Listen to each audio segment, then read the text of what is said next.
5 de febrer de 2040, a les 16:30. La gran vida. Som el que llegim.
Idò, des de dimecres passates a les llibreries de Mallorca, això que sona i que també podeu llegir alhora. Es tracta del nou llibre disc d'Oliva Trencada, que té, que ha fet amb un nodrit grup de col·laboradors i amics músics.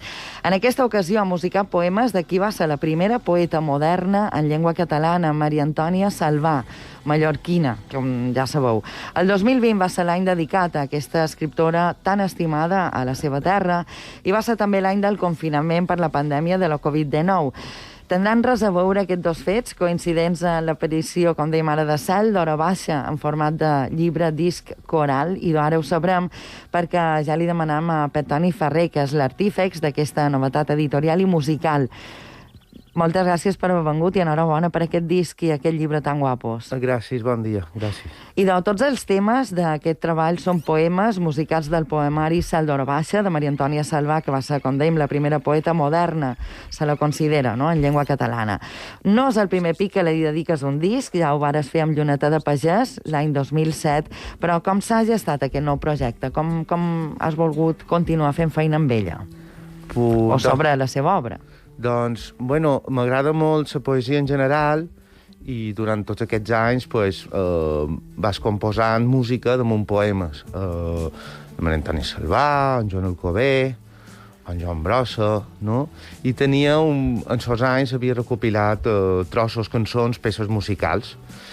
I vaig pensar, ostres, potser li faig més que un disc, volia fer una trilogia de 3 autors. I m'ha venir la gent de l'editorial Moll dient, escolta, que hi ha Sant Salvà i tal.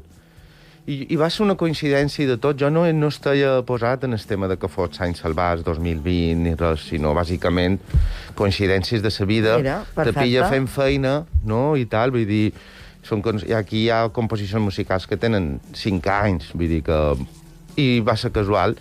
Però, curiosament, com tu comentaves, també va valor de la pandèmia, el Covid, llavors va quedar així un poc en stand-by aquesta feina, no? Sobretot la visibilitat del disc, la visibilitat de treure un disc en aquestes èpoques de confinament. Que bé, has comptat amb moltes col·laboracions, molt d'artistes en llengua catalana que han posat la seva veu als poemes de Salvà, entre ells Joana Gomila, Joan Miquel Oliver, que canta el tema que sentirem després.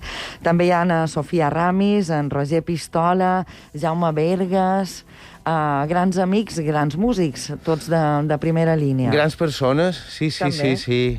No, era per reflectir una sensació més col·lectiva damunt un projecte, no? Perquè a vegades si cuis musiques 12 poemes d'una autora, però vols que arribi o que sigui més col·lectiu, doncs la metodologia que s'ha d'emplear també és perquè hi hagi un esperit col·lectiu de creació, no? O en aquest cas d'interpretació. Llavors, cada cançó dels 12 poemes està cantat per una persona diferent. I alguns d'ells també hi toquen certs instruments. I després hi ha cançons que també hi ha dues veus que canten, jo que sé, Miquel Serra i na Cecília, o un mateix instrument tocant per dues persones, com la marimba a Finestra Antiga amb en Joan Miquel Oliver i en Jorra. Hi ha miscel·lànies a cada cançó. I jo trobo que això li dona una riquesa, sobretot tímbrica, musical i també cultural. La veritat és que, a més, bé, és un llibre, disc, en format quadrat, i a més, a part d'oferir la lletra, el poema en si, també hi ha uns dibuixos que acompanyen els poemes, que són també tot un encert, no?, que són na Júlia i na Marina, no?, les teves filles. Sí, les meves filles, sí, perquè... A més, pintures a l'oli i tot, eh? Sí, varen pintar, varen estar un parell de dies. Li agrada molt a elles pintar, i encara no tenia clar la part, diríem, visual, la part gràfica, malgrat saber que aniria dins un llibre disc i que se volien il·lustracions per cada poema. I pensant, pues, en vez d'encarregar la feina a un dissenyador o dissenyadora, a un artista gràfic, que encara que tinguin unes tècniques i uns acabats molt bons, vaig pensar que per reflectir l'esperit de Maria Antònia Salvà, primer de tot havia de ser una dona. I segon, pues, per reflectir aquest esperit que té cert naïf a les seves poesies, pues, que millor que una lota petita. I pensant això, i tenint les meves filles de vora, pues, que veia que pintaven i tal, pues, vaig pensar, ostres, li tocaré les cançons i a menys que se les ocorreix a ella d'una manera espontània. I són això, el que tu dius, són quadres a l'oli, que després estan fotografiats, i la veritat que queda amb una vitalitat i una frescura, no sé, que trobo que hi peguen molt. I tothom hi ha estat d'acord, no és amor de padre, no? Sinó, evidentment, ho vaig deixar en l'editorial, i l'editorial ho varen veure clar, va dir sí, i llavors, pues, super. Que bo, i bé, no sabem, és un llibre com a tal, és un disc també, però està obert a ser fins i tot un llibre infantil, si m'apures, un llibre que pot entretenir i agradar i fer pensar a tothom. Exacte, sí, tant per la gent més major com el públic nou, la gent jove, també convidaria que fuetgessin el llibre. I sí, està, és per tots els públics. No? És per tots els públics. És com això de YouTube, no? Que ponen, és apto para niños i tu pares, sí. Llavors és per tothom, sí. Per tant, hi haurà gira, concerts per presentar aquest llibre disc? Sí, hi haurà concerts. El que passa que ara, les circumstàncies, pues, fa preveure programar concerts, no? Sí que n'hi ha un clar, que és el 2 d'abril, a Esporles, dins el cicle Barna Sants. Després hi haurà per Menorca, en l'estiu, no? Però, clar, ara és massa precipitat adelantar segons quines dates i segons quins esdeveniments, perquè encara no estan del tot clars i, bueno... Però m'agrada que contemplis anar a Eivissa i a Menorca, també, com a mínim, i a Formentera, en un moment donat. Sí. Jo he viatjat molt a puestos per tocar i tal, i m'agrada molt tocar fora. Dins Mallorca està clar, però vull dir, sobretot per... Quan he anat a Formentera, a Eivissa, a Menorca, a tocar, pues, super. Vull dir, super agraït i super content. Bueno, la gent d'allà encantat. I de moment han dit que ja podem trobar a Cel d'Hora Baixa, aquest llibre disc a les llibreries de Mallorca. Entenc que les botigues de música també hi serà. Sí. I que començarà... Bé, el podran trobar per tot. Sí, està a Catalunya, València i Balears. I sí, i és, bueno, en la nova editorial Moll, que també ha fet una tasca impressionant. Des d'aquí, pues, nombrar la seva tasca també, perquè no només hi ha una tasca musical de part del grup, sinó també una part, pues, l'edició literària, pues, ha quedat molt bé, ha quedat redona, i, bueno, tots nosaltres estem contents. Ha duit una feinada, vull dir, hi ha moments que tal, però això, aquestes coses han de ser un poc així, no? Han d'haver un poc de moments, és com... Sí, ha d'haver tensions...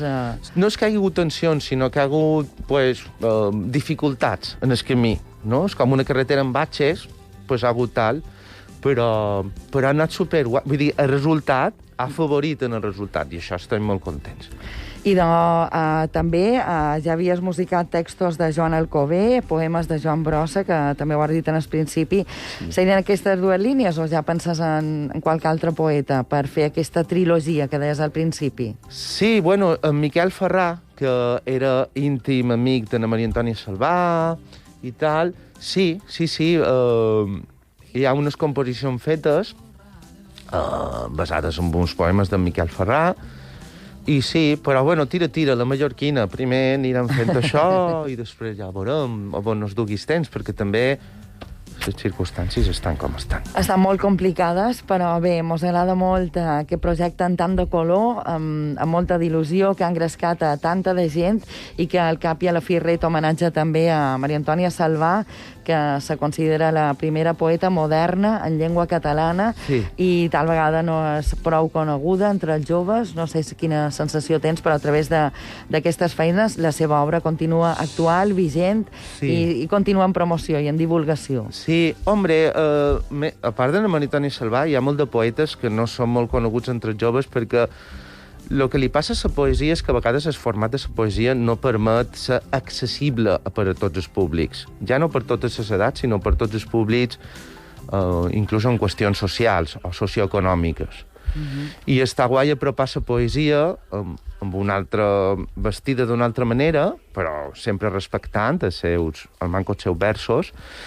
I està bé apropar-la en el públic en general. En el nostre cas, o jo en el meu cas, doncs, bueno, me posen a Maria Antònia Salvà, però des d'aquí convidaria a que inclús no fos musicada, sinó també doncs, en cinema, en audiovisuals, en pintura o tal, també s'ha mostrat tota l'obra poètica que tenim, que és molt potent, i ajuda a fer millor les persones. Per Toni Ferrer, moltes gràcies. Feim una aturada per les notícies. En parlem més, però ens quedam al CD i l'anirem escoltant en el programa. Moltes gràcies per haver vingut i enhorabona. Gràcies.